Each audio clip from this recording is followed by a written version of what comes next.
Yesus, kau dasar yang teguh, amanku bersamamu. Oh, Yesus, kau dasar yang teguh, ku percaya akan firman-Mu, ku percaya akan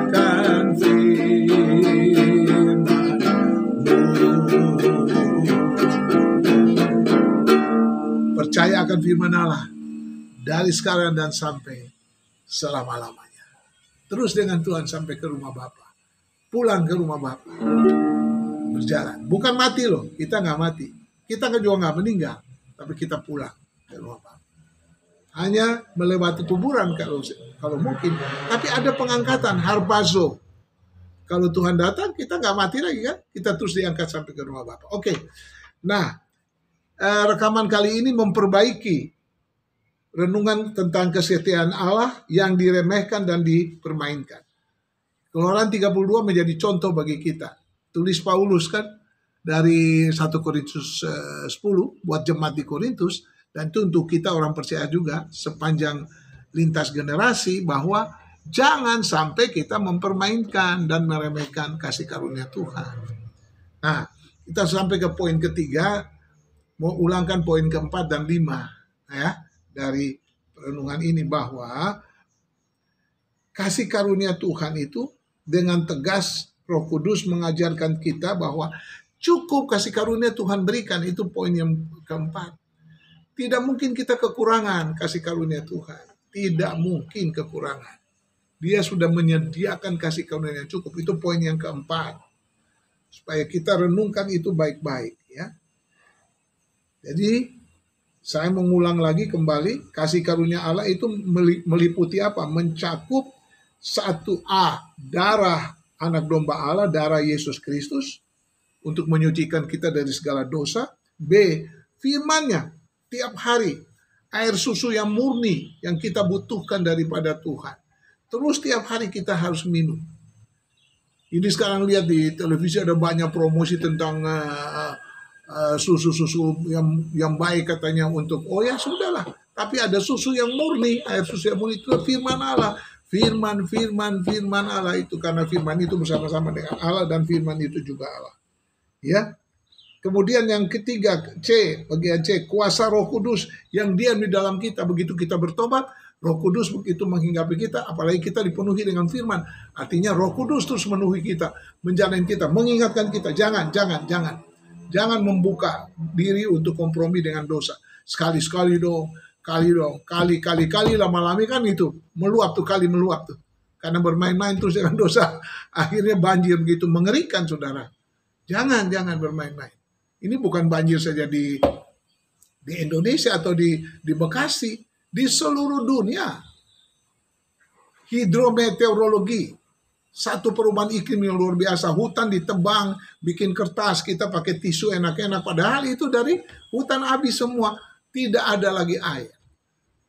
Kami pernah menyaksikan itu ketika longsor di Sulawesi Utara. Wah, itu mengerikan sekali. Semua kampung yang ada di situ langsung turun ke bawah, karena di atas sudah nggak ada pohon lagi, sudah tidak lagi, ditebang habis semua.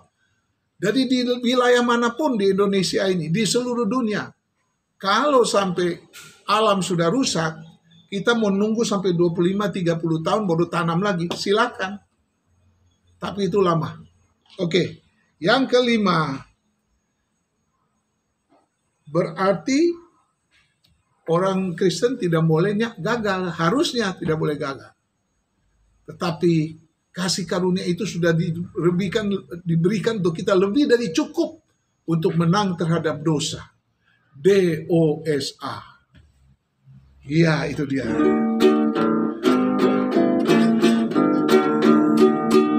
Cobaan banyak, tapi kita pasti menang karena kasih karunia Allah dalam Yesus Kristus Tuhan kita. Dalam susah dan sengsara, angin ribut menderu, jangan takut dan gelisah. bisa. Ada Yesus sobatku,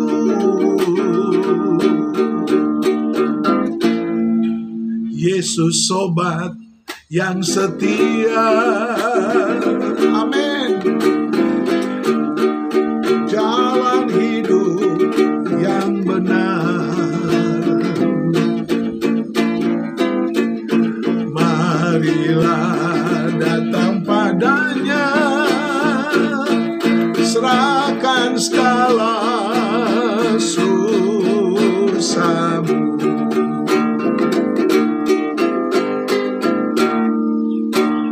Pintu selamat telah terbuka bagi orang yang percaya.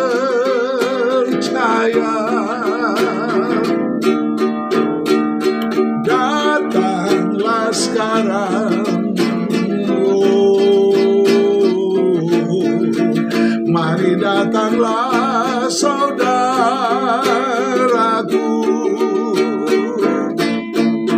Dunia penuh pencobaan,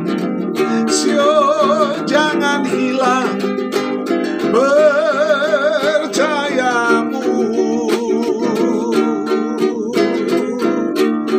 Kuatkanlah imanmu, Tuhan Yesus besertamu.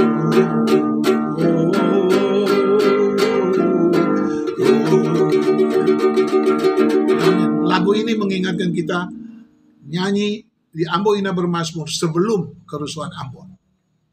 Firman Allah itulah yang membuat kita iman kuat, menjadi kuat. Tuhan memberkati.